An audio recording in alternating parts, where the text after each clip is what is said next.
some of the things I was discussing, how we were on a convoy of ships with troops, and the escort service we had of battleships, the U.S. New York, as well as several cruisers, and we were well fortified for the Jerry submarines that were sinking a good deal of the convoys that were going from the United States to England. At the Torpedo Junction, which was south of Iceland, we were split off and sent on to Iceland with two H-craft submarine chasers and two small destroyers, and left the rest of the convoy. Just prior to that splitting off, we had lost 5 vessels in which over 5,000 troops were lost by sinking of these vessels by the German U-boat. Was this the same transport that you were in? The same convoy? We ended up in Reykjavik Harbor early one morning, and the Jerrys were waiting for us with junker aircraft, Ju-88s and Ju-87 attack bombers. And they went over us and strafed us, and the anti-aircraft guns were going off of our vessel, and they had one area which looked like a big tub was loaded with scrap iron, and underneath it was a charge of dynamite, and they blew that thing up, and we lost some of the yard arms of the vessel we were on. We didn't hit anybody, but we scared off the Ju-88. We then landed. I was one of the first ones off in the medical division, and we were greeted by American troops and British troops there that had landed in 1940 in Iceland. We were taken to our billets, which consisted of missing huts that were buried underground because of the tremendous winds in that area. All told, I spent 27 months in Iceland. I was shipped to the East Coast in a place called Búðareyri almost immediately with a company from our battalion, where they were building missing huts and main division of the particular company. I was there 3 or 4 days. We were strafed by FW-200s, German long-range bombers. Fortunately, they didn't hit us, and we didn't hit them because we didn't have much in the way of armament. Lots of interesting things. I don't know why the tail gunner on that FW-200 didn't open his machine gun on me, because I was out in the open and was heading for a trench, and I dove in there. I had a .45. I got off a couple of shots, but of course the .45 was just like a pea shooter, and this plane was probably 2,000 feet above it. We were also strafed several times by the Ju-88s again, and lots of interesting stories about our unequipped troops and what poor armament we had. I was later shipped to a place called Hofn, H-O-F-N. It was the only port on the southern coast of Iceland. It was watched by one British brigade officer who was delighted to see us because it meant that he could now go back to civilization. They had set up radar units for which we were to take over and command. They were British operated. They were British built, and our troops had been briefly trained on them while we were still in Tampa, Florida. We saw many bandits and that type of thing, as we call them, aircraft, and some submarines would come up for recharging their batteries, but we didn't have any way of getting close to them because we had very little armament. Our heaviest armament at the hut place was a 50 caliber machine gun put together by the Ladies' Aid Society of Lansing, Michigan. We could get off 3 shots and then it would jam. And strangely enough, the medical officer, who was myself, was the only one who knew how to field strip the 50 caliber machine gun, because I had been educated on air-cooled and water-cooled 30 caliber machine guns when I was at Washington State University taking my ROTC training for 2 lasted in that post for another 8 months, living practically alone in a Nissen hut. I had 4 medics with me. I would go down once a month to see if they were still alive. We never had any sick call unless we had new troops in. And this was an interesting situation that I later followed up as battalion surgeon as I was transferred back to Reykjavik and then to the headquarters of the 505 Air Warning Battalion. We had 17 or 19 radar stations in which I had medical troops stationed at each one. I flew over the island in a PBY, which was a United States Navy amphibious plane. Did some evacuation work with that. We also began to report that there was a brigadier general who had a so-called long rifle regiment that was supposed to be security troops for our port of call, where we did all the research work and all the messenger services for the British Navy, the American Navy, the United States Air Force, and what we call the ATC, the Air Transport Command, out of Reykjavik, and also at Keflavik Air Force Base. I was the only medical officer allowed in this area, which was a control center. It was a large building buried in the tund of the area outside of Reykjavik. It was a command center for all the northern Atlantic Ocean. If the British and American troops had not held Iceland and kept it away or out of the hands of the Germans, the war would have gone on for many years, because we controlled the convoy services from the United States and Canada, which were the bases to supply England and the free troops. It was an extremely important area. At one time we had over 240,000 troops on the island, consisting of tanks and anti-aircraft and large artillery and combat troops. And gradually these were filtered off as the troops were able, the Air Force and the Navy were able to get more and more supplies into England in anticipation of the invasion of the continent, because by that time the Germans practically overran all of Western Europe. And of course we're bombing constantly the bastion of the United Kingdom. I had the privilege of taking 5 P-38 pilots as a mother hen over for an R&R into England and Scotland in the Christmas of '43. We were there a month. I saw a good deal of southern England, part of Scotland. We were brought over on the Empress of Russia, which was the only 4-stacker in the world with cold boilers making steam.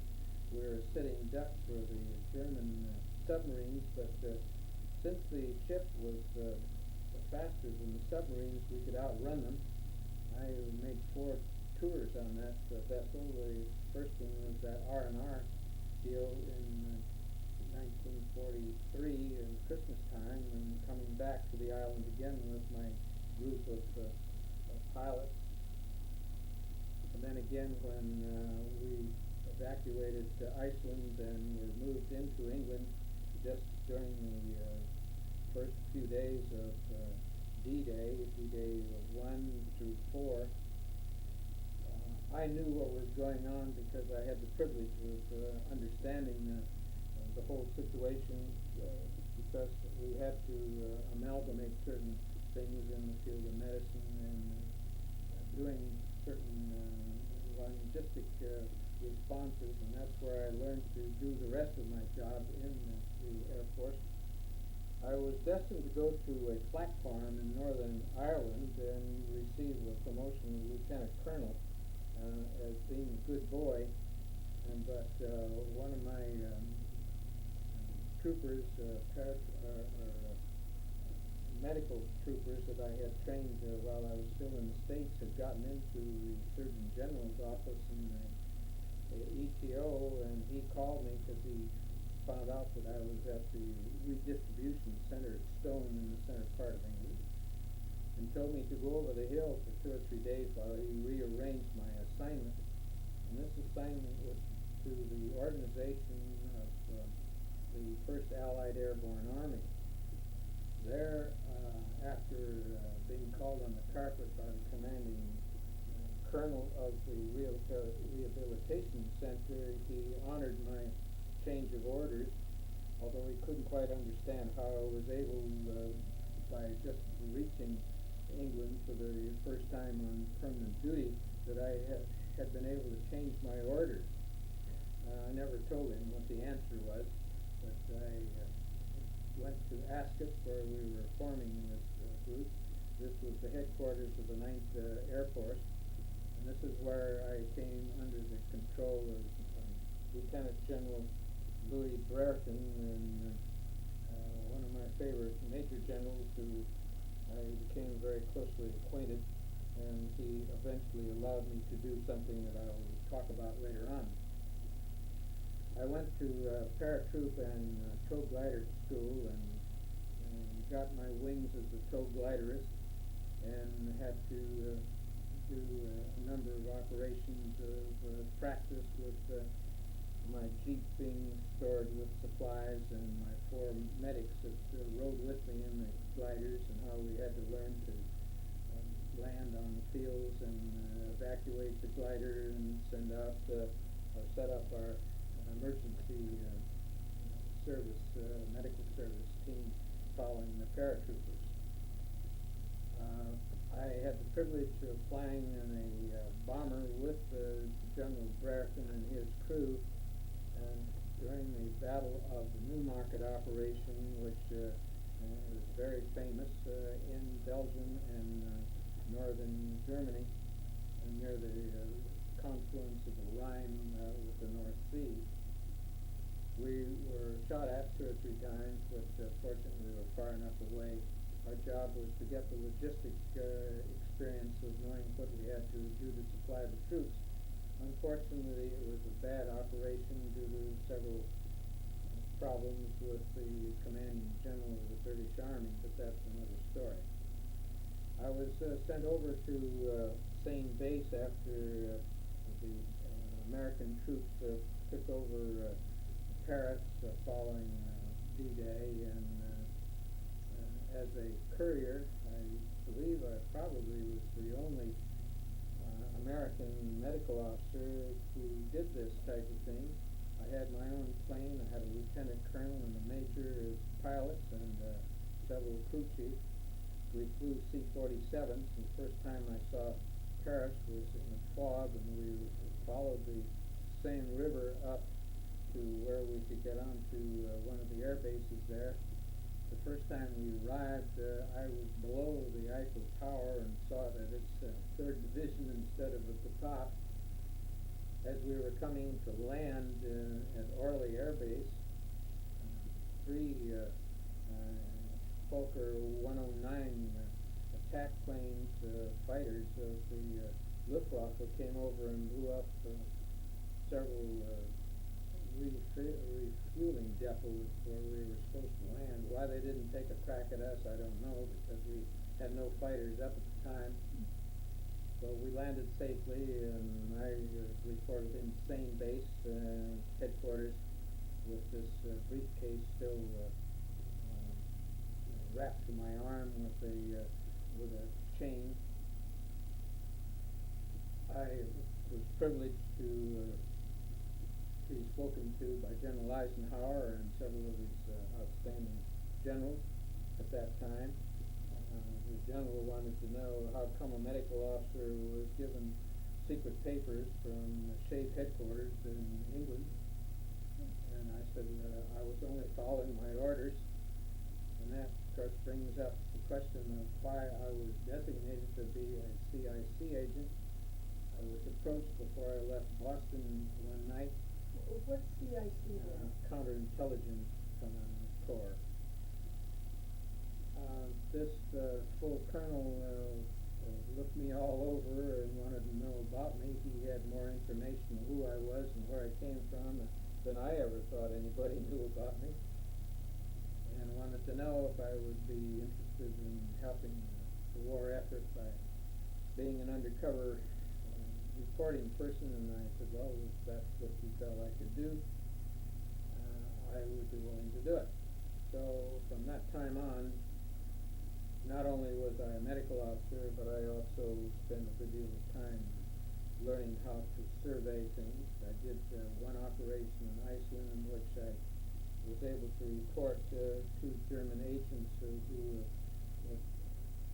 reported to be Icelandics, but they had a secret radio station that they were beaming information to Luftwaffe in Norway. We got them in the hands of the military police. There were several other little covert operations that I was not allowed to discuss until 15 years after I was discharged from active duty. One in London and several in Paris, several in the outlying areas in the Taft Air Force Base. They were minor, but they were part of a chain of protecting our troops from infiltrating Luftwaffe and German spies. I think one of the most delightful duties I had was with the presence of Lieutenant Jean Cusson, who was in the Free French Air Force. He was a paratrooper, and since I was on a base or on a Air Force that was part paratroop and part lighter troop, he and I became very good friends.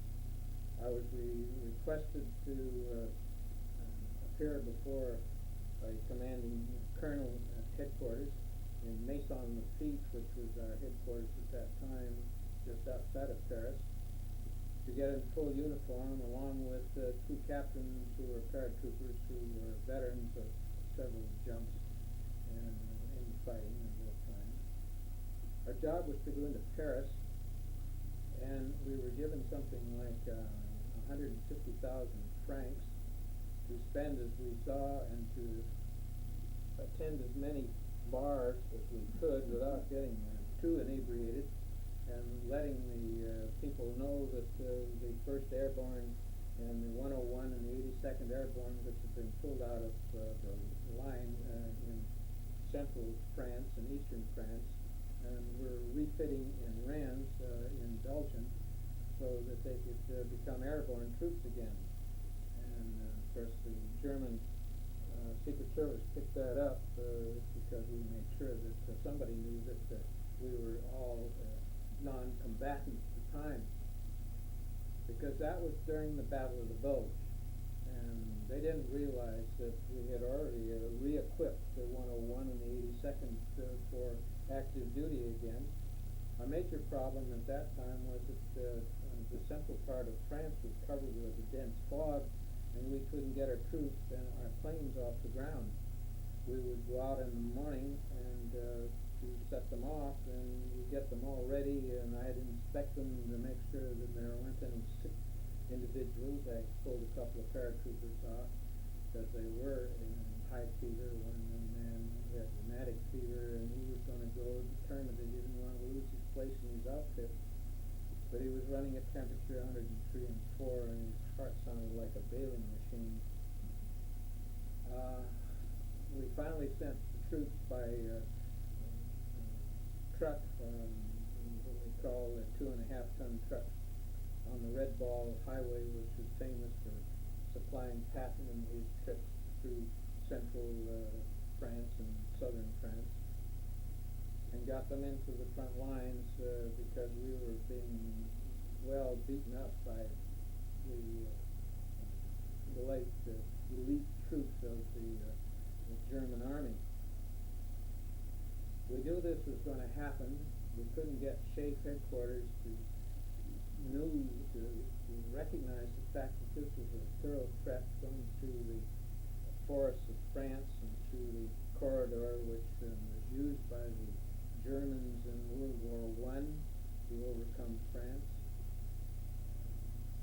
But they finally admitted that we knew more than they would alert to. Colonel Chrisman, who was a great friend of mine, who was an intelligence officer, and he and I would discuss it in the control offices of Maison Lafitte headquarters. This was a fascinating era because it was the, you would say, the breeding of the airborne army, as well as the troops, the ground troops, and the support troops, and which made a magnificent stab at the German army, and were able to get across the Rhine and then Nijmegen, or the Rheinegen crossing, which baffled the German high command. We were also after the Desert Wolf, the famous German general who commanded the airborne groups. We almost got him in a small town below us between Saint-Germain and Maison Lafitte. The light bombers that we had, there were B-26s and 25s. We missed him by about 2 hours. He was subsequently killed. This was Rommel. He was killed in a area. He was trying to get across to get into Germany again because we were traveling so fast that the German army didn't realize that we could move as fast as we could. Well, we knew a couple of days before the press did that the Germans were capitulating. I at one time had a copy of the official telegram that was sent to the SHAEF headquarters, the amalgamated Allied headquarters under Eisenhower. Shortly after the D-Day, our troops, headquarters troops, were shipped by trucks to the Potsdam area. That was a very interesting but a long story of our first meeting with the Russian troops. Many of them, to our surprise, could speak perfect English. Many of them had been educated in the United States before the Second World War. Many of them were high-ranking officers. We learned that they were very suspicious of us. We learned that at the Yalta Conference at the State Department, and President Roosevelt had promised certain things that nobody knew about except the State Department. We were stripped of most of our equipment when we crossed the Oder River to go to Potsdam to set up for the Potsdam Conference. We were only allowed to have so many people. I sent back 2 medical officers and most of my medical people. I was not allowed to use an ambulance. I had 1 staff car, 2 jeeps, and 2 4x4s as supplies, and lost all my practical equipment, which was mostly station hospital equipment, and could only use my battalion aid station equipment.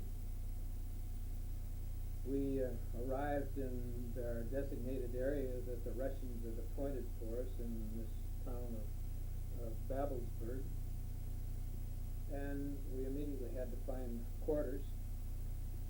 They quartered us off with Russian troops all around us. We were not allowed to have any more than what we were told to have from the Yalta Conference, and that was 50 personnel, including a general who had flown in, unbeknownst to the Russians, and landed in the British zone area just north of us.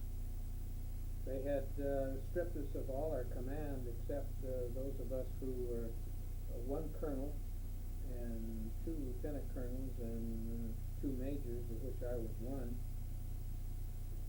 And we had to set up whatever we could. We had very little supplies. Fortunately, we had been tipped off by one of the colonels who had worked with the midnight operation in Russia with the 8th Air Force, and he said, these guys are going to strip us of everything, so let's break down our airborne radios so we can communicate, which we did, and I secreted some, and I sat on part of them and in my command car, and some of my medics did the same. So when we did get to the area, when we were cordoned off at Babelsberg, we set up our radios, and were able to communicate with the headquarters at Frankfurt that we were isolated, that we had So no way of otherwise getting you would have had no communication? We had no communication, and we would probably have been on starvation diets. We did get some food about 10 days later, but we lived on C rations and D rations. So the Russians didn't like you guys? The Russians made every attempt at that time to isolate us and to make us well aware of they had the troops around us. They had Eurasian troops. They were all over 6 feet tall. They were extremely well disciplined. They would go in groups of 2. They would have 2 Tommy gunners at every station, about 8 to 10 feet apart. We had an area of approximately a square mile, and we were completely surrounded with the troops, and they changed those troops every 6 hours, and morning and night. And we could hear them sing, and we could always tell when they were changing guard. So we had no way of getting out. The second or third day that we were there, and I'd established my BIP dispensary in a brick home that was one of the German movie directors, and we discovered a hotbed of pornographic literature and pictures we had never seen anything like before. This guy was a real weirdo. You see, Babelsberg was the Hollywood of Germany, and they produced all their entertainment film there, and instruction film, etc. Now, your role there, you were setting up a dispensary to serve the Americans or the whole conference? Mostly of the visiting personnel, the State Department, and this type of thing. We had 26 dispensaries all around us that were finally brought in, and we were the headquarters and distributing areas for those 26 dispensaries, and finding out what they had to have in the way of logistics, although they came from armored divisions and walking troops and this type of thing. We were not particularly busy because these people knew how to handle their logistics, and they had their own way, but we did coordinate the few times that they had to have emergency supplies by getting the Air Force to, with the consent of the Russians, to fly in there. I was given a pass that allowed me to go every place in that area. It was in Russian, French, and of course English. I was allowed to take my Jeep, which was specially painted, and my driver, and go to various areas. I received a call one day from one of the assistant secretaries of state to say that Premier Stalin had diarrhea, and President Truman said that we had great supplies to stop that type of thing. And I was commissioned and told to take what we would give a normal person who had the runs to the Brandenburg Castle where Premier Stalin was residing. And so I went to the French zone, the British zone, and into the Russian zone with my driver, and I had an 8-ounce bottle of paregoric and bismuth, which was standard operation for that type of thing, the pink fluid. I presented myself to a guard at the Brandenburg Castle, and with my credentials, and they were expecting me. I was ushered into a great hall of the castle. I was asked by fluently speaking English Lieutenant Colonel if I would like to view the areas while we were waiting for the Premier to receive the medication, which I had turned over to him. But before that, I had to pour part of it into a vessel they gave me, a cup, and drink it to make sure that if it was poison, that I would get the poison before the Premier did. And then I was given a tour of where the Potsdam Conference room is going to be held. Magnificent building, beautifully equipped, and all, of course, perfectly controlled by the KGB. They looked me all over. They didn't frisk me. I had a .45 underneath one arm. From the time that I had left Boston until I was discharged from service, I was one of the few medical officers that carried a .45. I was issued a .45, much against the Geneva Conference. I never wore a Red Cross armband like all the rest of the medics did. I was not required to. It was a fascinating tour I had. Did you meet Stalin? I never met Stalin. No. You just I went into the great hall where he was living and sat for almost 2 hours waiting for the medicine to take effect after they found out that I had poisoned it. They finally came out. I think it was Lieutenant General came out. And of course you have to salute and do all the wherewithal, and the medical officer who was different, but I had had some ROTC training and had some knowledge of medical courtesy, military courtesy I should say. So I passed that and was allowed to return to my vehicle, and I asked my driver how he was treated, and he said he had a great time, and they fed him all kinds of things, and they wanted to drink some of their vodka. And he said, well, he was sorry he was on duty, and they said, well, we understood that. He was entertained by a traveling troupe of women and men from Moscow, as I understand, and while this was all going on. And he had a better time than I did. And we returned to our billets and later on. This man stayed with me until I finally caught him in a brothel in central Berlin, because I was chief VD officer after I left the Babelsberg and was reassigned with the G5 command that took over the headquarters of the Allied Airborne in central Berlin area.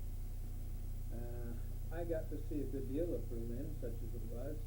Was it pretty bombed out? It was well bombed out. However, the western part of Berlin, the Germans knew that we were coming in there, and they had started to clean up the streets up until we got to the Brandenburg Gates in central Berlin. And on the east of that area, it was nothing but rubble. The eastern Berliners did nothing because they were under the command or the control of the Russian army, and they just barely existed. My job, which was not well published, was to find out from a logistic point of view how much in the way of medical equipment was necessary to take care of the German people that were in our area. And I had to search out the hidden hospitals that were run by mostly Jewish people in the area, the rubble throughout the whole area. Very fascinating. I had a Russian woman who was married to a high Nazi who was in captivity as my interpreter and guide. This was a fascinating thing. She was also a KGB agent, and she didn't realize that I could speak and understand some German and some French. And she would report to the Russian High Command or the Central Command of what we were attempting to do, until I discovered that she was a traitor, and I reported to our CIC agents, and they removed her. I got another man who was a Russian, but also German extraction, and he had been clearly grilled. I knew enough that he couldn't get away with things that I was doing. Fascinating. Yeah, what was this other man doing? He was an interpreter for me and a guide to Berlin, because I would be in Berlin practically every day. I went through all the major areas. I went into Hitler's office and into the Great Hall of the Reichstag, and down into the bunker where he had killed himself and his girlfriend, Elsa. The Russians let me perfectly alone. They would salute me when I'd go by, but they didn't follow me around. So you could enter any sector. Any sector. Once in a while, somebody would confront me with command authority as to what I was doing there, and I'd flash my international card, and they would salute, and I would go on my way. Of course, Major was called a commandant, and by the Russians as well as the Germans. So I had leeways to get into lots of things. After things calmed down and the Potsdam conference was over and all, I was reassigned into the headquarters of the Berlin establishment of the American Army and Airborne area.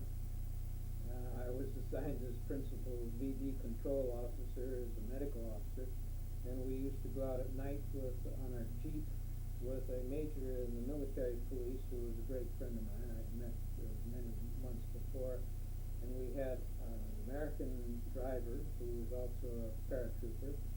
We had a British paratrooper, a Russian paratrooper, and a French paratrooper on board. And our job was to go around and collect and route out the GIs and the Tommies and the French and the Poles and so forth, and get them out of the brothels and find out what was going on. That was a fascinating experience, I'll tell you. We got into many areas. We were all armed, of course. Were you handing out condoms, or no? You were we were cleaning out the GIs and the enlisted personnel out of the areas and sending them to our dispensaries to see whether they had picked up venereal diseases. That sounds like a losing battle. It was a losing battle.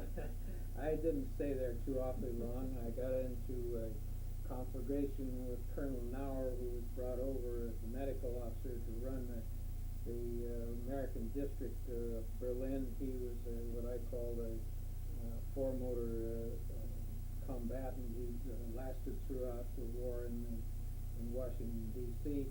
He was a career officer. I had been overseas for over 3 years, 39 months to be exact, and of course I hadn't gotten into what had happened to me while I was still in England, and then later in France, where I met Marjorie Watts-Ward, and we eventually got married, and both by the mayor of the 13th arrondissement district of Paris, and the civil marriage, and then later that same day by the attending bishop of the Anglican Church in the British Embassy Church, and we had quite a time. My friends and compatriots got together and had a reception for us, in which General Brereton and all his capacity groups of generals and full colonels and all attended. It was quite a deal for a young major and a British Red Cross worker to get all this, because we were some of the first to be, a joint marriage between two allied nations. So you were in Berlin. You had a fight with my commanding, well, not a fight, but a disagreement. And at that time, they were starting the Green Project to bring the medical officers back to the United States because they were short of medical personnel. And Colonel Nauer wanted me to stay and become a regular medical officer, and he would send me to school and all, and I had been cruising around for getting postgraduate care because they promised us that we could. And I had been accepted at Queen Charlotte Lying-in Hospital in London because, you see, I had been married at that time and we wanted to go back to England. And Marjorie was sent back to England after I left Maison Lafitte to come into Germany. And so the only way we could communicate was by letter. And of course letters took 3 and 4 days to get in place. And it was pretty hectic as far as that was concerned. We had only a 3-day honeymoon. It was interrupted because the medical officer that was covering for me got a trip into Italy on one of the planes and left the post and left it vacant, and I would have been AWOL. And so fortunately my best man, George, he was a major and an engineering officer, and he and I had landed in France about the same time, became great bosom buddies, and we even saw him when we went back. He used to take my postgraduate course with Dr. Cook. He came up to see us. anyway, he knew where we were. We were hidden in the bowels of a apartment complex that one of the French Red Cross workers that Marjorie had come acquainted with knew, and she got the apartment for us. It was quite an apartment. Lots of stories about that apartment. George would come up and bring us food from the quartermaster and that type of thing. And the French finally knew that we were a honeymooning couple, and that they would leave things at our door and that type of thing. Oh, how nice. So we were interrupted in the honeymoon. She had to go back to England, and I had to go to Germany. Okay, let me just step it back for a moment. How did you meet Mom? I met her at a Christmas party in 1944. That was the extension of that deal in which we were sent into Paris to let the Germans know that the Allied, the Paratroop 101 and 82nd and the 17th were still non-functional. They were still re-equipping in Rennes in Belgium. And she was at this party that was given by Madame Desraux. Madame Desraux is the widow of a very wealthy wine merchant from the Dijon country in southern France. Beautiful woman. She had a beautiful apartment on the sixth or seventh floor of this apartment in a suburb of Paris. She also, a confrère of mine that I hadn't met until that time, I was requested to go there by Lieutenant John Toussaint to meet some of our network people. She belonged to the French network. She was a way station for downed Allied pilots who escaped the Germans and were put in the underground, and they were brought to this apartment, and she fed them and kept them until they were passed on to the next group. Nobody knew about that except a few. And she was entertaining the Allied troops. She was a host. It was a great cover, because her apartment was on the top floor, and the escape methods were through cubby holes and discreet stairways and so forth to the top. Because all these places were hooked up to the roofs, and they would come across the roofs and all that type of thing. And the elevator was working only at certain times, but that was a way in which they would know what was going on. The French were very clever about how to get around the Germans. She was investigated a number of times by the German secret police, because they felt there was something going on, but she was always great about being beguiled and so forth. She was a big woman. She was a beautiful woman when she was younger. She had an older daughter who was also married, and she belonged to part of the underground. She was ugly as sin. She was married. This woman sat on something like 1 million or 2 million shares of the Suez Canal. They were part of her husband's estate. And of course the Germans would have given anything to get a hold of this. And she had them secreted around in her apartment someplace. But she eventually became our dear Mama, both Marjorie and I. We would visit there many times. She had a reception after our marriage there.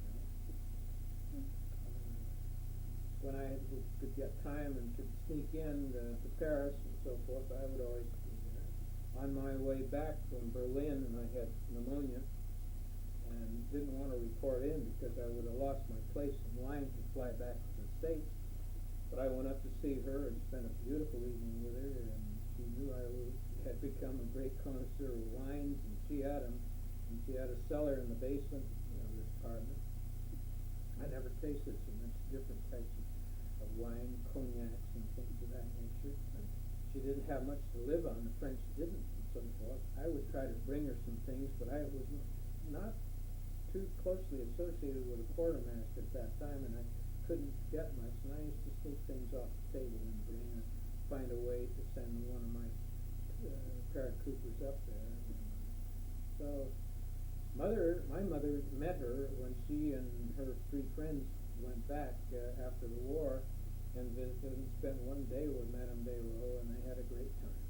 Madame Desraux, like all French women of her era, loved to create hats, creations and so forth. She had a lot of them, and they were great. I don't know where the pictures went. You may have them in the collection of pictures that were left of Madame Desraux. Well, I got back to Paris by having a friend of mine who was the executive officer to the commanding Air Force General at Tempelhof Aerodrome to give me a seat on his courier plane back to Paris, because Colonel Nauer was not interested in letting me have any discharge orders. He wanted to keep me. I went to a personal friend of mine who was the full colonel in the personnel division of the Allied Airborne, and he was a great fellow. I told him what my problems were, and he said, "Don't worry about it, Doc, we'll get you out of here one way or the other."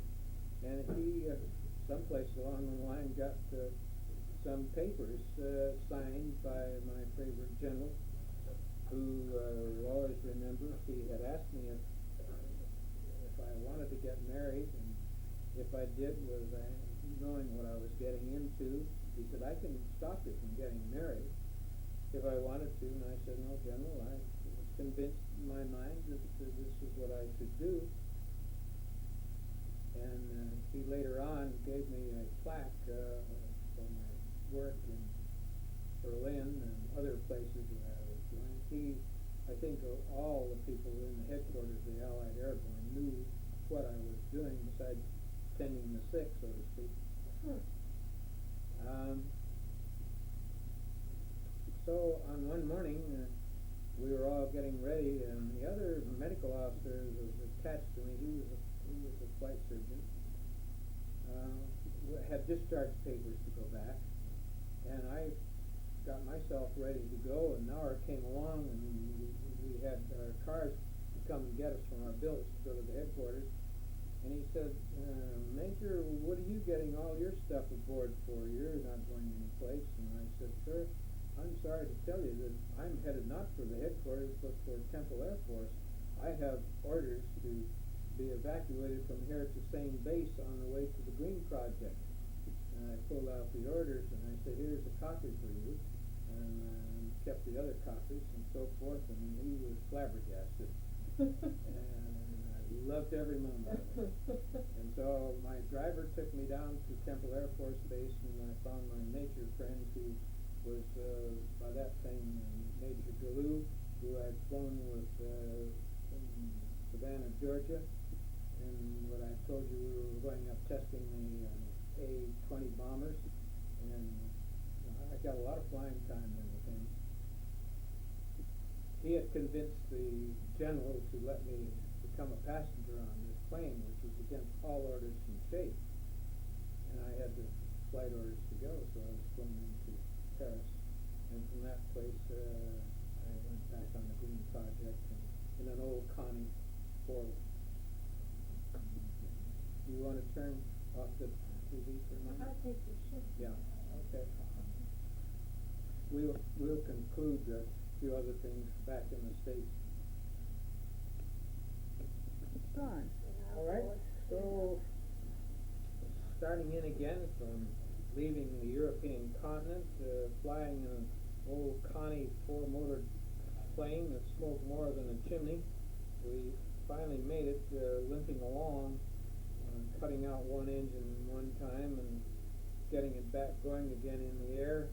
We landed in first of all in the Azores to refuel for the next hop. And we were there approximately half a day, and they didn't know whether we could get off the ground with this thing or not, but we did. We had no place to sit. It was a cargo plane, and so we laid on our blankets or on our A and B bags, and that was the best we could.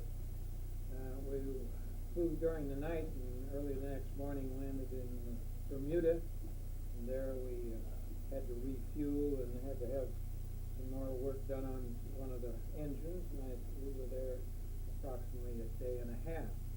They wouldn't let us off the base, which is actually a British Air Force base, but they were very kind to us, and we got, for the first time in many years, fresh fruit and bananas, etc., which we hadn't had since we had left the States 39 months before.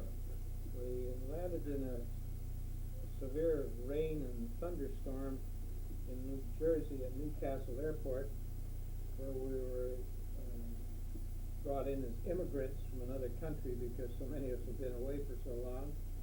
I got next to the commanding officer, who was the same grade as I. He was a bomber pilot who had been sent back after his 25 missions on B-24s, and we started chatting and knew a lot of people in common. And I had a mission that was necessary for me because I had my bride still stuck in England and with no way of getting her over to the United States. There were lots of vessels coming back and forth, but somewhere along the line, the Transportation Corps of the Armed Services wouldn't let any of the brides on unless there were very special pressures put on. In my particular capacity, I had some orders of what was going on in relationship to these vessels coming back and forth, and I wanted to get to Washington, D.C., where I could confront some of my local representatives, such as Hal Holmes, who was our House representative from Helensburgh. I knew personally for a number of years, and also to the famous Senator Magnuson, who was chairman of the shipping board, the wartime shipping board for the United States. When I contacted Hal's, well, I must point out that when I landed there in the late evening, I had no place to go, and of course that's not a good thing to do to end in Washington, D.C., particularly just post-war, although the Japanese War was still going on. I went to a travel agent in the station because we came by train from Newcastle Airport, and asked if there was some place I could stay, and she looked at me and she said, "You don't feel very well, do you, Major?" And I said, "Well, I had a long trip and I'm just getting over pneumonia." And she could see the bars on my arm of how many years I'd been over. She said, "I'm going to do a favor for you.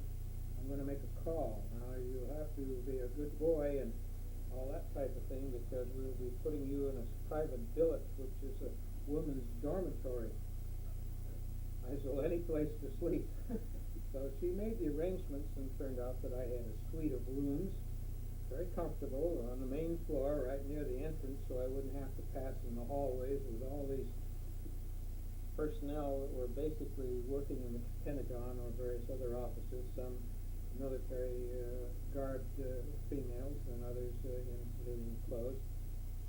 I hadn't seen well-dressed women for some time because there were none in England or France or Germany because of the war. I set out the next morning after eating over in the far corner and being as inconspicuous as I could in the women's dining room. However, I did get a lot of eyes put on me, and I'm sure that I was dressed and redressed for a number of cases. I wasn't a very presentable individual. I'd slept in my clothes for 5 or 6 days. And being short and with combat boots that reached up to halfway up my knee, and bloused trousers on, I looked more like a fire plug than I did a soldier. However, they didn't bother me, and I went over to the House of Representatives building after asking a number of questions and getting some transportation and not being allowed to pay anything because I was an overseas veteran, which helped my ego and my pocketbook quite a bit because I didn't have much money. I went to Hal's office and talked to the girls, and they all looked me up and down as if I'd come out of Mars. And finally, Hal came out, and he recognized me immediately, and, "Hi, Don, how are you? Come on in the office." And from that time on, everybody more or less bowed and scraped because I was somebody from home. And I told him my mission to a degree. And he said, well, I don't have anything to do with it, but I think Senator Magnuson can help you, and let's get one of the girls to call and see if we can make an appointment. Which he immediately did, and they immediately confirmed, since it came from Hal Holmes, that he had a medical major who'd been overseas many years, and he wanted to talk to somebody who could help him get his English bride back home. They said, if you can get over here within the hour, we will see if the senator can't see you, because he only has a few times in which he's not actually busy. I got over there, and I went to the desk, and the woman who was at the desk, she was a fairly young thing. She said, what can I do for you, soldier? I said, well, I wanted to see the senator, and I was from the state of Washington, Yakima, and I wanted to talk to him about some private materials. She said, well, I'm not sure that the senator can see you right now. On my left-hand side was a door that was ajar, probably 2 or 3 inches, and from that area came a male voice saying, so-and-so, who is it? And she came rushing around her desk, and she put her head in there, and she said, it's a medical major from Yakima, Washington, who wants to talk to you. He said, send him in. So I went in, and here on the stuffed black leather couch was laying the famous Senator Magnuson. When I got within 5 feet of him, I felt all I needed was a little bit of mixer, and I could have a drink too. He apparently had been well into his cups the night before and was in the process of recovery, but he was sharp. And he asked the girl on her way out to close the door. And so we discussed a few minutes where I'd been and how long, and he said, well, that's remarkable to some extent and all. And I said, well, Senator, you don't remember me. I was a resident of Providence Hospital, and you were a reporter for the Seattle Times, and we met at the reporter's bar in an old building downtown Seattle. I always said that was my second home. And I said, well, that's probably true, but that was before we got into the war in 1941. I don't remember you particularly, but I do remember the bar.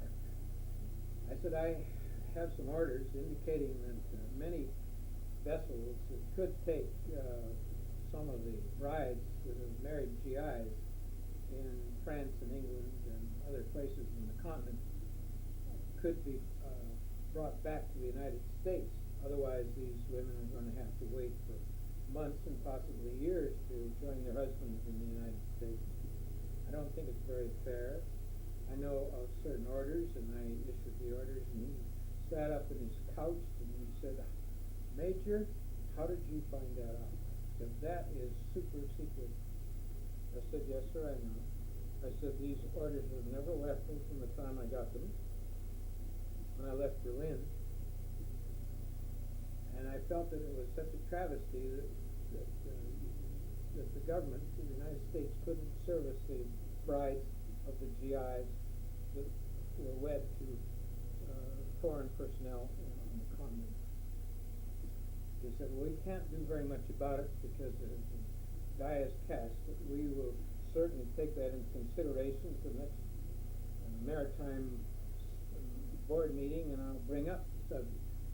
It so happened a couple of months later that several passenger ships were dispatched to the continent where they picked up the thousands of brides. But I always felt that maybe I had something to do with getting them over. In the meantime, my bride, Marjorie, was sitting in England, and she was stewing and fussing and fuming and was being quite a burden to her mother and father because she had wanted to come to the new world and see what kind of a place that she was going to live. Can't blame her. Finally, Dad Ward, who was the Secretary of the Chamber of Commerce for Canada in Great Britain, discovered that there was a rice boat coming from the UK and going to Portland, Oregon on its tour back to India with go through the canal, Panama Canal, and go to Seattle to pick up some freight before it departed for Bombay. And by hook or crook, he convinced the master of the vessel, who was English, to take some brides. And so I think there were approximately 10 or 12 that went on this vessel, and they went from the UK. I think they boarded the vessel in, it wasn't in London, it was I think in Liverpool, and finally arrived in Portland in mid-November, having gone through the canal and studied. And I'm sure it was quite a shock for both of us to see each other. I felt I should probably dress up in my uniform again, although I was on leave but still on active duty because I had a cumulative leave of about 3 months. And I was actually discharged from the service of active duty on the 29th of December, 1945. I felt that it would be such a shock to see me in civvies that she probably wouldn't recognize me. So fortunately for her and for me both, she did recognize me, and I had made arrangements to stay that evening in Portland, or for a couple of days actually, in one of the nice hotels. I had driven my dad's car down. My Model A coupe was one that my mother used, and my dad had a Lincoln Phaeton two-door, which was still pretty gussy in those days, and I wanted to impress my new bride because we did have wheels in our family. The poor dear came over with the uniform she had on her back and a few what they call small pieces in her bag, and that was all she had. So we spent most of that day, they came in the early morning, and spent the rest of the day going to the various ladies' apparel shops and getting her outfitted in everything from shoes on up to a perky hat. And that was something that I had not quite figured on, but I had brought over some money that I'd had saved up from home, and I had been paid my danger pay by riding those damn gliders, in spite of the fact that I had to pay income tax on my danger pay to the government. And so we had a good time, and we went to eat, and the food was so rich for both of us, it was pretty difficult for us to eat very much. We had a lot of acquainting to do, and it was pretty tedious and pretty difficult. I did put on a suit that I had, and it was bought before we went into the service. It did fit a little bit, but I have to admit that I had lost a little weight. As a matter of fact, the discharging medical officer at the McCord Air Force Base, where I was put on extended leave, and he said, "Major, you better go back and find somebody who can know how to cook and feed you." I weighed dripping wet 112 pounds, and my uniform kind of hung on me. Good thing I had broad shoulders, otherwise I think it wouldn't fit any place. Well, we returned to Yakima, and I think one of the things that shocked Marjorie more than anything, as we came through Union Gap and we'd come through the mountains at Status Pass and into the valley, which of course was bare and bleak in a November day and a gray sky. It wasn't green like England or the UK or France or any of the parts of the world that she'd been in before. It was quite a shock to her, and she said to me, "But Don, don't they even have sidewalks here?" I said, "Well, in some parts of Yakima they will," which we're coming into right away. And we drove up, and Dad was coming from the store, and he was walking up the street, and we turned around and came down behind him and parked the car on the side, and he looked and he recognized his car, but he didn't know Marjorie. And of course he wasn't quite sure, since I'd been away for so long, that it was me. And my dad had all these brains and power. He had been retired since 1942, but always kept active. And that was the first time she met Dad, and of course my mother heard something outside, and we had many steps to go up, as we remember the old house at 1212 West Yakima, up onto the porch. And we had hardly sat down when the telephone started to ring, and they said, was she here? And Mother said, oh yes, she's here. And so by the time it was cocktail time in the afternoon, I think 6 or 7 of her friends had descended upon poor March, and she was kind of trying to get used to all these yakking Yankee women and her new clothing and her new surroundings, which I think was quite a shock to her. Well, we stayed at the house for a few days, and we started looking for apartments. Unfortunately, Mrs. Loudon had an apartment building complex of bungalows on north of 18th Avenue, just off of Summit View, and she had one vacant. And fortunately, again, I was a returning veteran, and so I had primary choice of the apartment. So we moved into this very dinky, not very well equipped, older bungalow apartment. It had a fantastic cellar, which housed a lot of spiders and this type of thing. And the kitchen was small, and the living room was small. The dining room was kind of an alcove, and we had 2 bedrooms, and I think you could barely swing a cat in each one of them, and 1 bath with a tub and commode and basin. Well, we survived that. Marjorie made friends, as you know, very easily, and it wasn't too long, but we were in this big social whirl, and I don't know how many parties we had to attend, and I was trying to find out how I was going to make a living.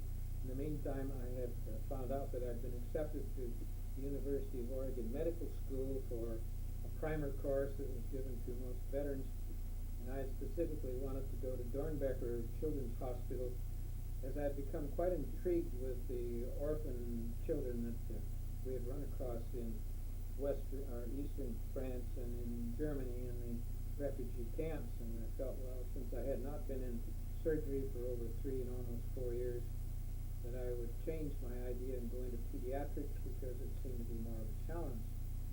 And so I started in Portland, where we lived in a house, took in boarders, and we had a big room and facilities in there, which were adequate, but were not first class.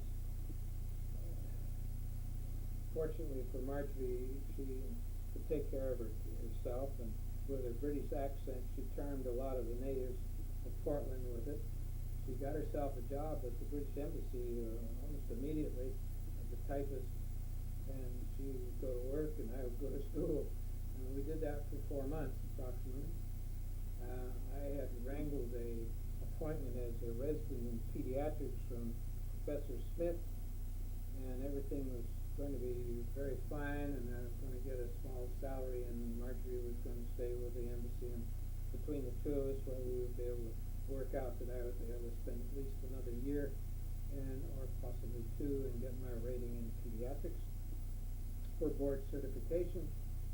Unfortunately, Professor Smith passed away about a month after we left, in the end of April. A younger man took over, and when I requested that I see him and get a chance to apply again for the residency training, he said he didn't know who I was, and so he would run the department now, and whatever commitments Professor Smith had made in the past, they were of no concern to him. So I had to go back and find a place to practice, to keep the wolf from having pups on the door.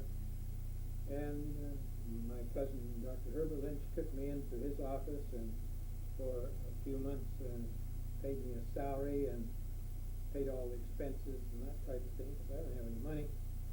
And Marjorie was going to get a job, and my family, being old-timers, felt that was kind of degrading. But she convinced them that she could get a secretarial job to help out, so she did temporarily. And by fall of that year, 1946. I was starting to make a little money and enough so that we could pay the rent and a few groceries, and was able to get Wickstrom's to sell me a Buick, which was the worst thing I ever did, and began to establish a practice which went on for 24 hours of the day, and I wasn't used to it. When you're in the service, when you're in non-combat zone areas, you have an 8-hour day. Well, I turned in to be a 24-hour on-call position with the idea that I wasn't too sure what I should be doing. Anyway, we worked out of that. In the meantime, an old couple by the name of Kip Rathbun and Mrs. Kip lived next door to us, and the housing authority said that since they were no longer qualified to live in a rented unit, and the GI families that were coming home had first priority. They were going to have to move unless they could make some arrangements themselves on another basis. We had thought maybe we would try to buy a home, and we looked all over, and homes were scarce, and there wasn't much building material, but interestingly enough, we ran into Grace and Barney Smith, and Grace was my first cousin, John Lynch's youngest daughter. They had found a place that they were starting to build on out in a place called Pickens Road and Pickens Park area, and there were lots available. They were within my price range of $400 a throw. So I went to Home Federal Savings and Loan and ran into an old friend of mine by the name of Jack Ames and gave him my story. And in the meantime, I had run into another friend, Charles Remke, who was in the lumber business with Paul Quist. Between the three of us, we got organized. I bought a lot, and he found a contractor who knew less about building than I did, but we started, and we built a house. Did you get the lot for $400? For $400, and I got a complete GI loan, nothing down, and I borrowed in stages until I got up to around $13,000, and I was scared stiff because I didn't know how I was going to pay it. But I built the house, almost most of it. I was required to go to the first Washington State medical meeting to present my credentials and all this type of thing. And we went to Seattle while the house was just about ready to be finished. In the meantime, the man who was doing the electrical work got scared. He was operating without a county license. The architect who was drawing the plans was not an architect but a draftsman, and he skipped town because he had bills he couldn't pay. One of the contractors, a plumbing contractor, was put into bankruptcy because he was not following the rules and regulations of post-war building codes. And so when I came home, and Marjorie and I came home, we had been in a horrible storm going over, and the Ford that I had that we got from my graduation present in 1939 was still our only means of getting around, and it was getting a little ancient. And the windshield wipers wouldn't work, but Marjorie brought her umbrella, and she was leaning out the window, pulling off the snow and sleet that was forming on there. And of course, in those days, they didn't have any heaters for that. We finally made it, and we were in a three-bedroom hotel, but it was the best we could afford. We were there 3 days, but when we came back again, the whole house building operation had stopped because all these people had gone off the job one way or the other. The only one that was left was a fellow by the name of Les Bieber, and it was his first job, and I think his carpenter training consisted of buying a saw, a couple of planes, and so forth, and they had left the back door such a way that there were no plans for it. And you open the back door and you step out into darkness, which would be dropped about 13 to 14 feet. The houses, was built on a side hill. I had insisted that we didn't need a basement. And my father practically pulled what little hair he had left off of his head. He said, "Well, I'll loan you the money." I said, "No, don't want you to do that, because I've already gotten into for my education and so forth, and I'm on my own and I have my responsibilities. Well, we finally worked that out by putting up a wooden trestle and 2 steps and that type of thing, and we started started living in the house. It wasn't very well furnished. My dad and mother had bought us a Davenport, which had to be specially made because you couldn't go into a furniture store and get anything. They just weren't available. And also 2 chairs that were covered with blue satin, velvet material. We did have a fireplace, and between the fireplace and a very difficult furnace, which had been persuaded by the man who put it in that it was absolutely good, which turned out to be a farce. And shortly after we moved in the fall, by that spring, we had a bad winter. I'd been hit once by lightning while I was out raking those rocks around trying to find a place to mow and put some lawn. You got hit by lightning? Well, I was right next to the telephone pole that ran down. Oh. Knocked out, and Marjorie was wondering what was happening to me, and she was out looking out the window wondering where I was, and I was laying on the ground. She could have seen me. Fortunately, I awoke and got up and was half drenched with the rain that came afterwards and came in. But that was beside the point. We were determined to make a go of it, and we did. How many other houses were on Pickens There Road? were about 5 or 6, and the ones were up near Hyatt Drive had been built before the war. The only ones that hadn't been built were Barney's and Hayes had started out as a shack, and Remke put in one house too. We were experimenting with some new type of material called a block of some kind. It was a French design with concrete with pumice in it to make it more light, but it also would let the air in, and we had put I don't know how many layers of paint on the inside and outside to keep the wind out, because we were in an area where there was a lot of wind, as you probably know. So we got along quite well. We finally got some lawn in, and that summer and Dad Ward came from England to see how his daughter was doing, and we were shocked at seeing that we were out in the wilderness, so to speak, with a beautiful view of Mount Adams and the Upper Valley and that type of thing. But he got right in and started helping Lori plant flowers, and not Lori, but Marjorie. And the backyard was nothing but weeds. We didn't have money or the equipment or areas to buy piping, because pipe was a sheer loss. We had a hard time getting one toilet, and we had to beg, borrow, and steal that one to put it in when we built the house. And so on it went, and as all 3 of you girls know, we added on to the house ad infinitum many times. We first of all decided we would change the furnace and dig out a basement, and that's when I ran into our friend Lee, and he did that work, and that was his first job, and it wasn't a very good one, but it was the best that we could afford. We put the furnace down there and made it a downdraft furnace instead of a straight across power furnace.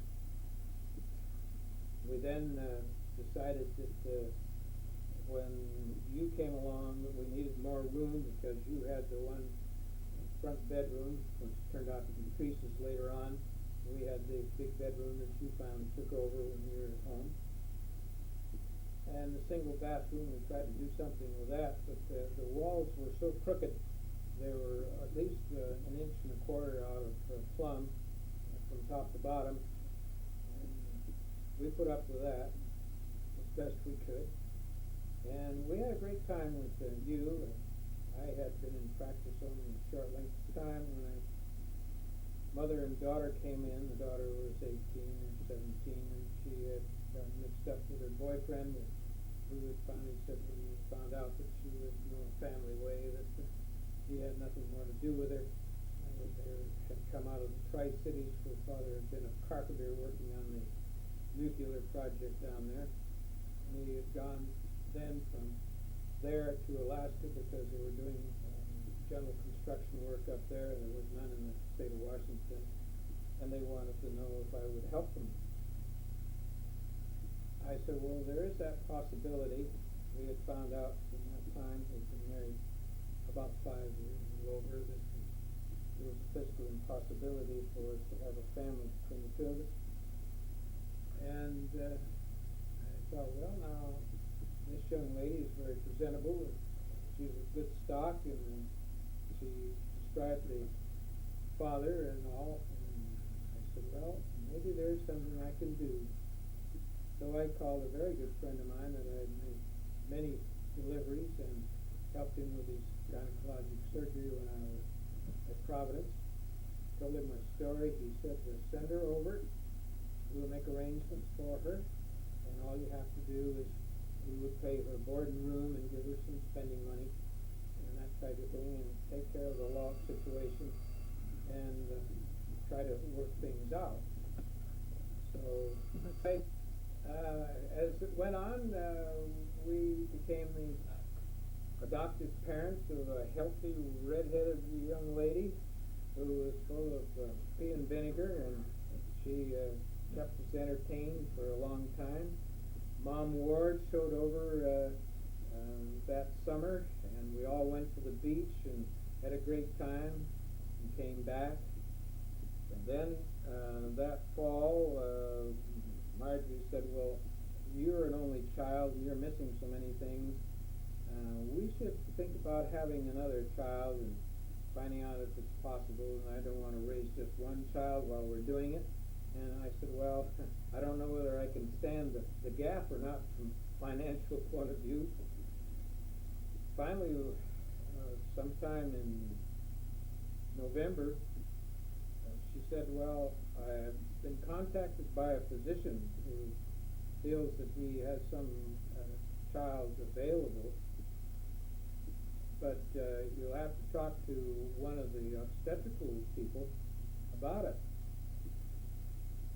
So I said, well, I wasn't too sure, because you were only, what, a little over a year old? 18 months. 18 months separates you two. You're just a little bit over a year. And it was going to be a local situation, and at that time the court would protect both the adoptor and the background of the adopted children, and that's so forth. So we went ahead, and eventually good old Daff showed up in the middle of December, and was all handled by our local people. How old was? She was 3 days of age, just like you. You were born in Seattle at Doctor's Hospital, as you probably already know. And where was she born? And she was born in St. Elizabeth's, I think. Memorial, I forgot which one. Because I was, the less I knew about it, the better off I was because of being local. Well, anyway, so that started the family group from there on. And we had our ups and downs and ups and whatnot. And we discovered that Daphne was not progressing as well from an education point of view because we couldn't quite understand what was going on. And the poor girl was subjected to a lot of tests and this type of thing, and unfortunately to a man who was the public health office psychiatrist or psychologist, I should say. And none of us knew anything about the left-handed, right-handed viewpoint of the eyes until later. And so it was quite a problem. We sent you both off to kindergarten for a little while, and then you went to White Hollow School. And about that time, Marjorie said, well, we got 2 daughters, but we think we ought to try it for a son. Yeah, I think we were pushing that too. And I think that's probably right. Anyway, I said, well, okay, whatever. And lo and behold, about that time, my obstetrical friend from Seattle called me. said, Don, are you interested in adopting another youngster? I said, he said, this girl comes highly qualified. She comes from a very good family and stock. The mother is an insurance secretary in Seattle. We don't know too much about the husband, but I'll find out more about it and let you know.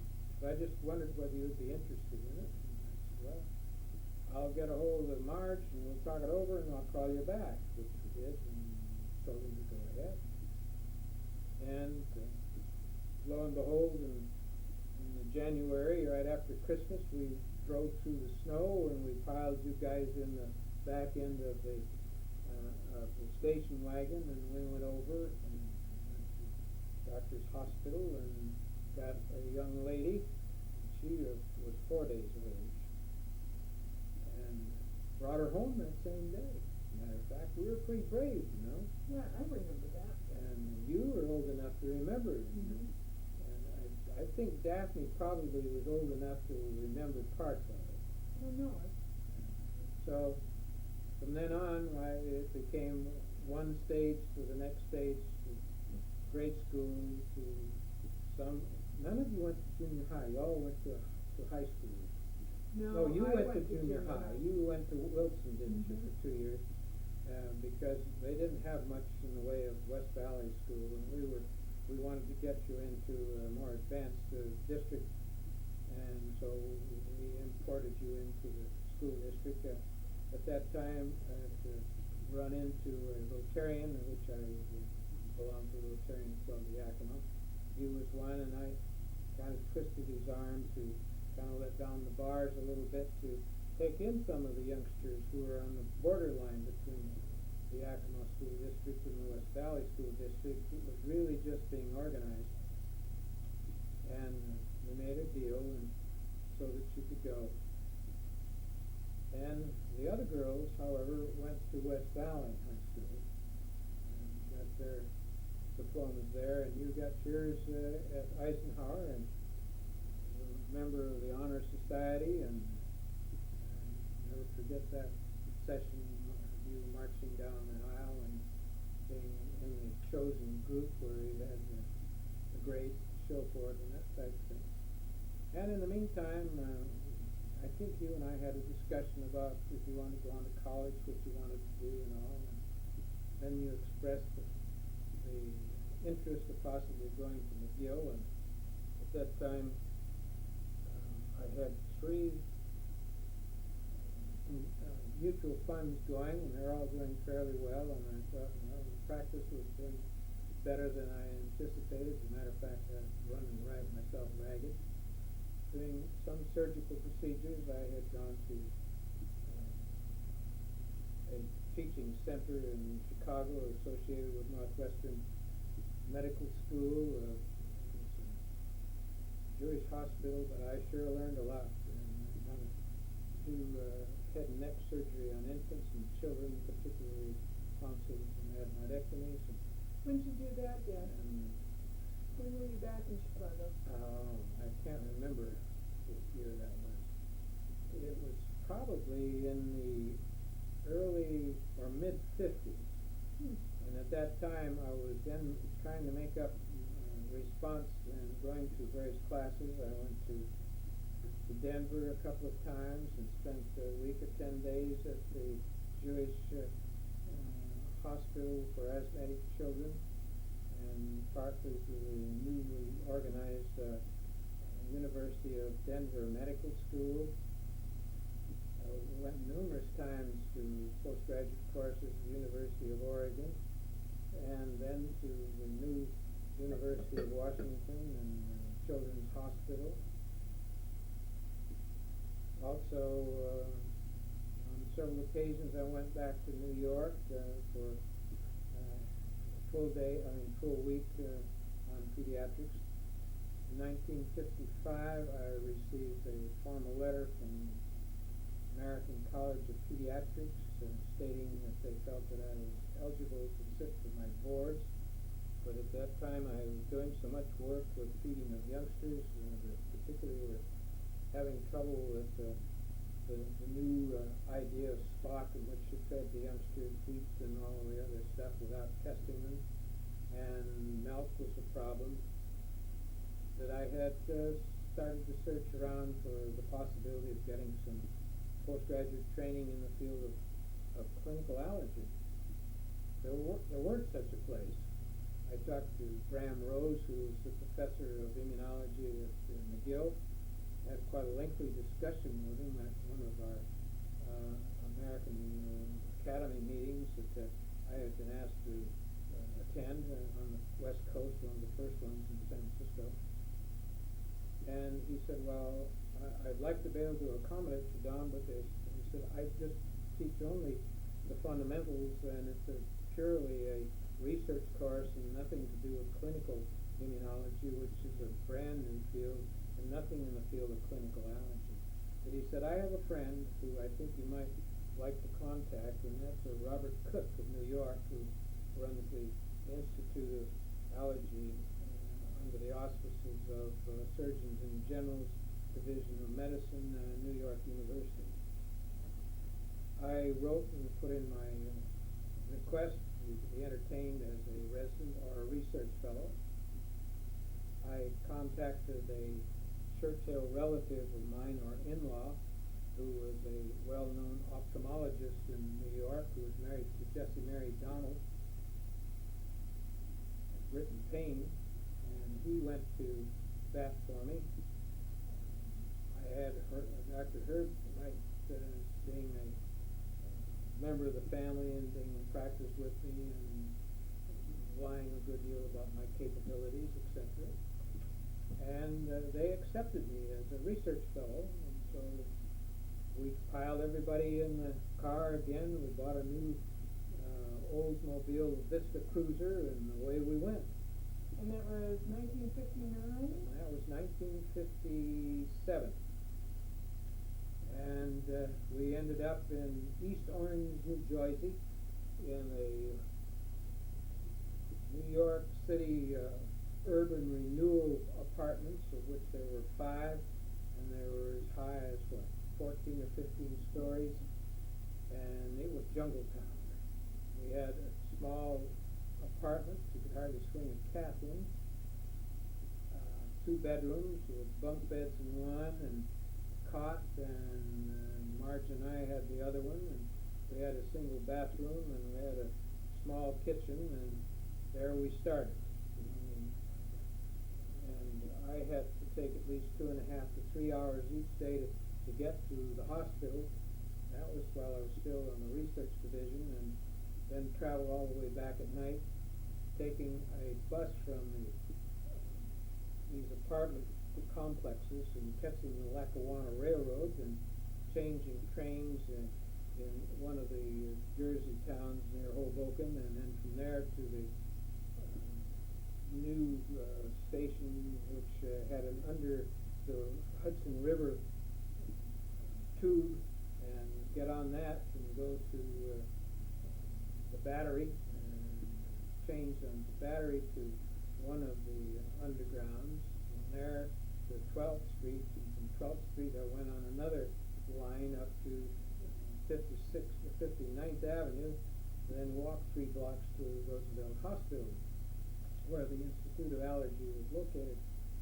That was quite a tour, and I spent about 3 months doing that. And one day the chief, Dr. Cook, who was quite intrigued with us Westerners, and he thought Marjorie was the cat's whiskers because she was a Republican and had been serving on the state committees and all that, and he was a dyed-in-the-wool Republican, and he said, well, I think what you ought to do is move into New York, and we'll make you an official resident, and so that you can be closer to the hospital.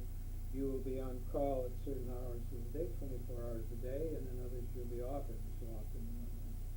Well, this is how we started, and looking for apartments, and finally ended up in an apartment which was brand new, up on 252nd Street, Broadway.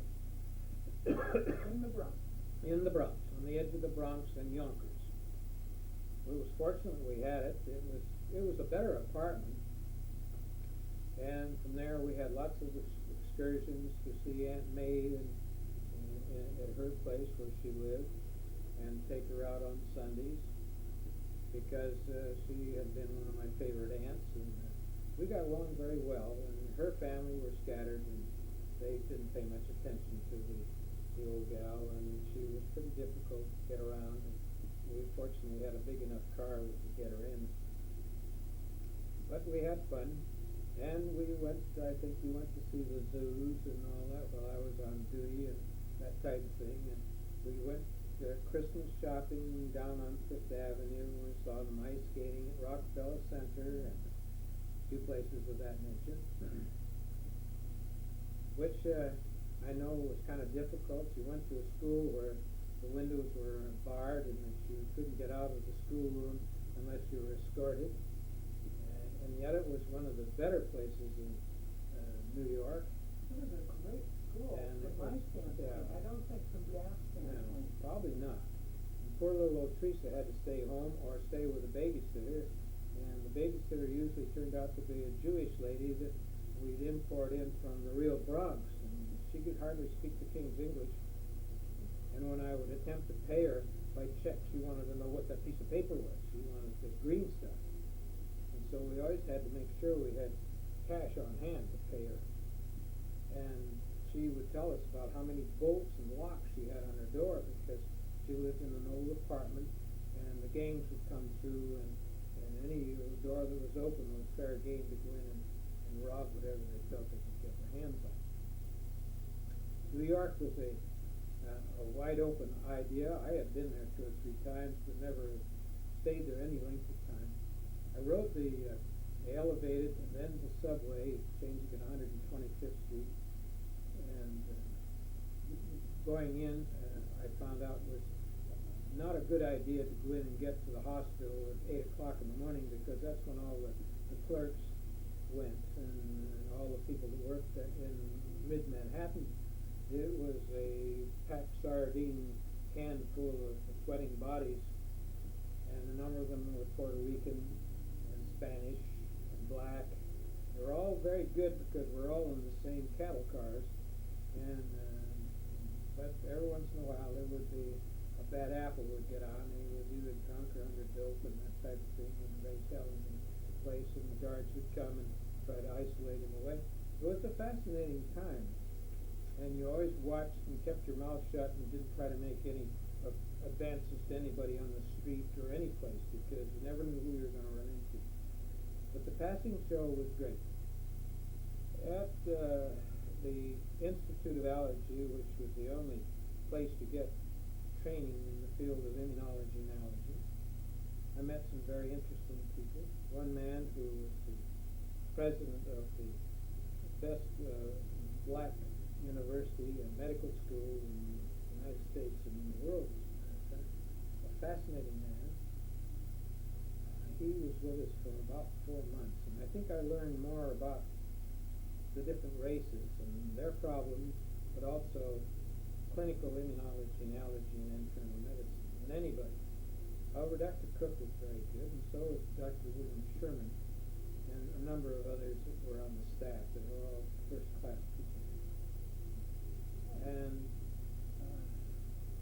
we were doing some research work, and that's where we ran into Jim, the Scotsman from Glasgow. We get letters from him all the time. They visited twice. He was researching, early research in the field of white blood cells, and he identified the difference between certain types of white blood cells, which eventually became what we now know as the B and T cells of the body, which are extremely instrumental in the field of immunology. We had one of the first systems of dividing the cells and the proteins of the body into things, and everybody had to be quiet. It was only run in the afternoon. We didn't have a clinic. It was a huge box operation. They now have the same type of thing, which is much more accurate, and you can fit it on your hand. But that started. We would see around 800 to 1,200 people in the clinic a day. There were 5 or 6 of us in residency or training program, along with the staff members who were teaching us and educating us as to how to handle these people. They were in all walks of life. I looked after a man who came down from Connecticut, who probably was one of the most wealthy men in Connecticut. He had been referred to Dr. Cook because he couldn't quite figure out what was going on. The man has since become a well-known person who still writes a good deal. I see his articles even yet. And we did break the case. Dr. Cook was a very keen person. He was one of the early pioneers in the field of allergy. We saw all kinds of people were almost passing pageantry of clinical medicine and immunology. We went to Cornell University once a month to be lectured on mold allergy by probably one of the best known allergists in mold sensitivity. I've forgotten his name now, but I know that once in a while when I'm still reading journals that I come across his name. Very delightful man. We would be there for 2.5 hours, and he would drill us like a Marine drill sergeant. And we never forgot what he said. Dr. Cook did one thing that his secretary practically blew her brains out. She had been with Dr. Cook for many years. And he called me into his office one day and said, "Don, Bill and Sherman and I enjoy your work. We think very highly of you as a person. We would like to do something we've never done before. We're getting up in age. As you know, I have a type of low progressive leukemia. I have been doing the blood transfusions when they were required. He'd invited us to his farm down in the Red River in New Jersey, a beautiful place. It belonged to his family. I had been invited to his Christmas parties, and Marjorie and I, and on occasions, I myself, when I was on a 24-hour call, and you'd get somebody to stand by, and we'd go over and with some very stiff martinis that he used to feel he was the great master of, we would discuss the days and what we were doing and all this type of thing. So Dr. Cook and I became very close friends. He said, "Bill and I have decided that we must take in a younger partner, and we would like you to entertain the idea of joining us as a full partner. There are some stipulations," and he named them off, and one of them was money. He had a beautiful clinic on the ground floor on 59th Street at 3rd Avenue. He owned the building. He lived in the penthouse above when I say these social events would take place. He told me I would have to raise $50,000 or $60,000 to start with, and then I would have to find a place to live, have to have an answering service involved, and I would have to be within half an hour by subway or by car to one of the main hospitals, either Montpelier or to Roosevelt or to Fifth Avenue, someplace where they were having their patients when they hospitalized. Well, I was blown over, one, with the idea that he would entertain this, because there are many brilliant men who had gone through ahead of me who had never been offered this situation. Some of them were then professors of medicine. They still are. One at the University of Washington, one at Denver, one at the University of Louisiana, another one at Baylor, New York, and he finally took a good friend of mine who was a Filipino. Very interesting man who he and I got along very well. He taught me more internal medicine from a practical point of view on the floor as a resident, because he'd had 3 years at Wayne University near the Chicago area. finally took over Dr. Cook's practice and has done very well, much to the consternation of Dr. Cook's secretary. I don't know whether he's still there or not, because the whole system has changed. We returned with Dad, let me ask, yes. why did you decide not to do this? For two reasons. One, I didn't want to live in New York City. Two, I didn't have the money. And three, we didn't know where we'd have to send you to private schools. We didn't have the money for that. And I was a Western boy, and we had our home out here, and I just couldn't see it. And Marjorie was a little disappointed, because she loved the big city, having been London bred and all, and of course many opportunities to see things. Several other items between she and I that probably don't bear discussion. We returned home. I had, in the meantime, one Saturday afternoon, had gone to Automobile Row and bought a British car, which was a Sunbeam Rapier, which was a real classic model, and I got it for practically nothing, and it was beautiful. I only paid $2,100 for that car. It had four-wheel disc brakes. It had a racing motor in it. It was a soft-top car. You know it. You drove it to school. At one time I got the speedometer up to 130 miles an hour on it. It probably was well known as a rally car, in which the British and the French and the Germans enjoy the rally division of automobile racing. And I drove it home, and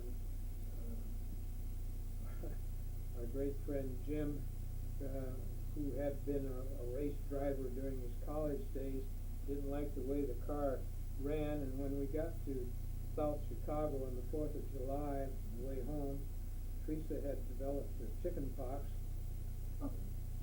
and it was a hot day, and Jim said, "I've got to fix this car because it's going to drive me nuts." And before I knew it, he'd taken the darn thing all apart. He'd found where there was some misalignment or something and whatnot, and I thought, we're going to be here for days. He put that thing back together, and we finished putting it all together under flashlights about 9 o'clock at night, and we were ready to go the next morning. And he came out and spent about 3 weeks with us. He had relatives in Vancouver, Washington, and also in Vancouver, B.C., and we went to see them, and then he came back and touched base with us, and then he caught a plane, I think it was in Seattle, and flew home. And he's been out 2 or 3 times since. He is the retired professor of clinical allergy immunology at Barriston Division of the University of Glasgow. He's done very well. He's been president of the United Kingdom Allergy Immunology Society, of the World Allergicology Society, which covers all the Western nations. Very brilliant man, very much a Scotsman, and I've always thoroughly enjoyed it. Well, in the meantime... We also have Mrs. Reese with us. Mrs. Reese? Mm-hmm. Oh, yes, I had And forgotten about Mrs. Reese. I don't remember who she was. I don't either, but she had been we'd been contacted by somebody who had met, I don't know where, in New York, or through Aunt May or someplace, and Mrs. Reese wanted to get west, and she didn't have much money, and she had found out that we were going to be leaving, and we had a big car, and she more or less attached herself to us, and so we said, okay, come along. We had 2 cars, and we had enough room for people, and she rode part of the time in the Oldsmobile and part of the time in the Sunbeam, and we dropped her off, I think, in someplace, was it Spokane or someplace? I vaguely remember her, but she kept her mouth shut most of the time. I guess she and Marge got into it a couple of times about you guys and racing canes and so forth, and smuggling poor old Teresa into the restaurants with full-blown chicken pox and out again. And we finally arrived home, but in the meantime, part of the house had been rebuilt because we had rented the house to a preacher and his wife, and he was one of these holy roller jobs, and he had imported his elderly sister in to kind of look after the house. I think he spent more time out on the golf course than he did anything else. He was a very funny person, and before I knew what was going on, I got a call from Ken Colvin one night after we'd been to a show with our great friends, the Jewison, Norman and Dixie Jewison, and was entertained over the phone at that early hour of the morning by Ken saying, "Your house burned down, Don, but we saved most of it. We want to know whether we can go ahead and rebuild it. The insurance will cover it. And I have to hire a person that the insurance company will accept." And I said, "Well, can't you get a hold of my two men that I'd been doing a lot of carpentry work, and you know one of them, George Sear. George Sear." Well, he was a contractor, but he didn't have the bond capabilities because he was on his own to be acceptable to the insurance company. So we had to take a fly-by-nighter contractor who was building Whiteside's new house that was down below us, because I had sold them a lot in order to get some more money while I was back east. So we arrived home with all kinds of banners and that type of thing. I remember that. And a new interior of the kitchen and the playroom, and a new carport, because the carport had been totally burned, and most of the inside of the playroom and kitchen and dining room had been smoke damaged. And they put it together with the materials and lived with it. It was not what we'd originally put in there, but it stood instead. And we'd lost a recording set and a record or a turntable and a few things like that, and a number of records. But in the meantime, that house, which started out as a 30 by 40 rectangular building, that turned into having a two-step down dining room with windows all facing the west, a new kitchen, the single car garage turned out to be the playroom with a corner side fireplace and an addition onto it with a place where the washing machine and dryer were placed in the cabinet, and a new carport, and a master bedroom downstairs below the kitchen and dining room, and a shower and bath and stool there, and a very minimal amount of closet space, some built in and some made into a closet area. And with that, we continued on living. You went on to McGill, and the girls graduated from high school, and then there was a separation of the family. Marjorie went her way, and I went mine, and you guys finally decided to get married, and went to the first Christian church where you were married. That's true. And, Now, weren't you and Maddie married before Ted and I ever were? we were married in 1972. I think so. I think that's right. Well, that was... So how'd you meet Maddie? Well, Maddie came to work with me as a junior secretary through Paganelli.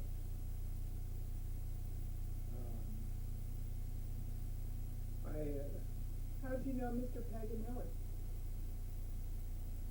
Well, I don't remember how that was kind of... It's difficult.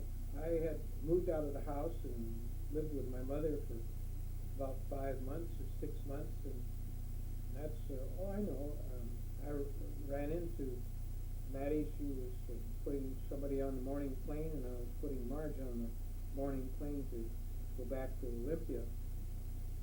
And we got acquainted, and we had coffee a couple of times, and then you and I are out one time when you came back from school, and we ran into she and Karn at the airport restaurant.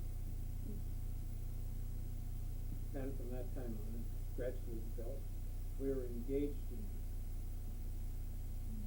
February or March, and she started having problems. We were supposed to go to a party, I remember, for the Sundusters, of which I was a member, and she complained bitterly of her stomach hurting her, and her neck was bothering her, and she knew Lori quite well. They lived in the same apartment, and I told her I thought she was going to have to do something about it, and finally persuaded her to go see her internist, and he sent her to diagnostic care and so forth. And the internist called me and he said, "I'm not sure, Don, but your intended fiance, I think, has got a tumor, and it's either in the liver or in the pancreas. But I think she deserves an exploratory procedure." And so Dr. Don Williams did the surgery. None of her family were here. They're all in in California, the 2 girls. And I don't know where John was. He was floating around someplace on the East Coast. Her former husband that she had divorced had died some time before. She had relatives in the Los Angeles area. We had gone back on an inspection tour to Minneapolis to see her family and her sisters who lived there and their family. And I alone had to make the decision when Don came out of the surgeon came out of the operating room and said, "We've run into a rather almost inoperable situation. Well, we'll do the best we can, but if you want to, it's a 50-50 proposition. We either don't put her through the problems of more surgical maneuvers, which will only be palliative or temporary at best, or sew her up, then start therapy on her in the way of radiation and some drugs." And I said, "Well, if there is a chance, go ahead." I said, "There's no one here in her immediate family to do anything about it." So they did the best they could. That was at Memorial. And Don, when she became lucid again a couple of days later, explained to her that she had cancer and that they had operated, and hopefully with additional treatment of radiation and drug therapy that she would live 5 years. Well, took her home. She was dependent upon me by that time. Her family, one of her daughters appeared and stayed for a little while, and then had to leave. She was a stewardess on Continental Airlines. Is that Karn? That was Karn. Karn. Sonia came once and stayed overnight and had to go back again. She was married then to this wild guy who was a pilot with Northwest Airlines for a while, and then with a smaller airlines that flew up and down. I think it was Western Airlines or something. And then finally into the new Alaska Airlines. He was cashiered out of that because he was difficult to get along. That was another story. We went down to Los Angeles, and we went to Denver. We went to Phoenix. We went to New Orleans. And these were all medical meetings. Now, when were you and Maddie married? We were married, well, you were there at the wedding at the athletic club. That was in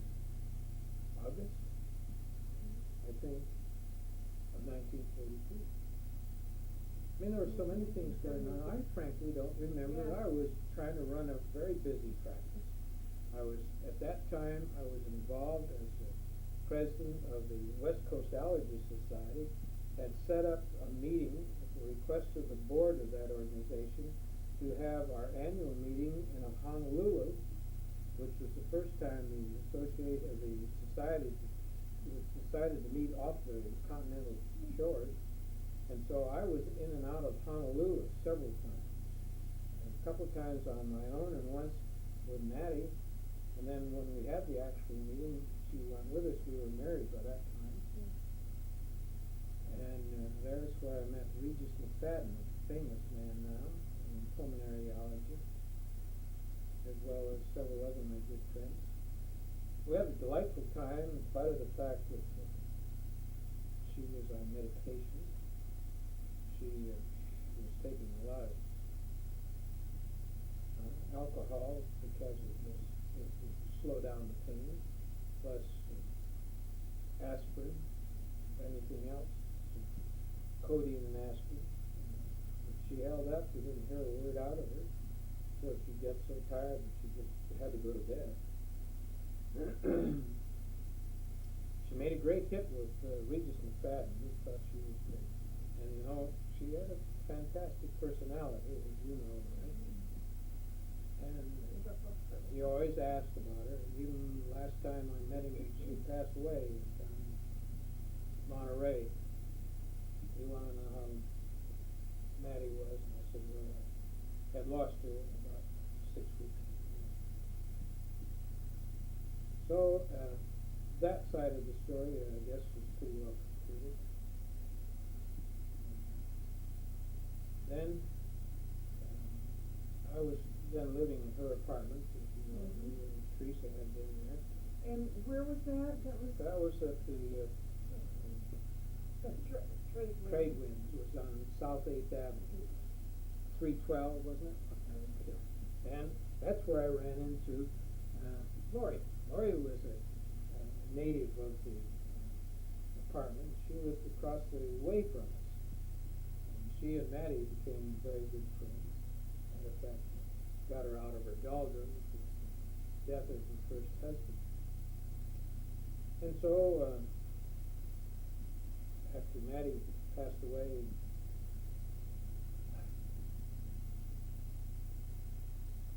was it January, or first part of February 1970.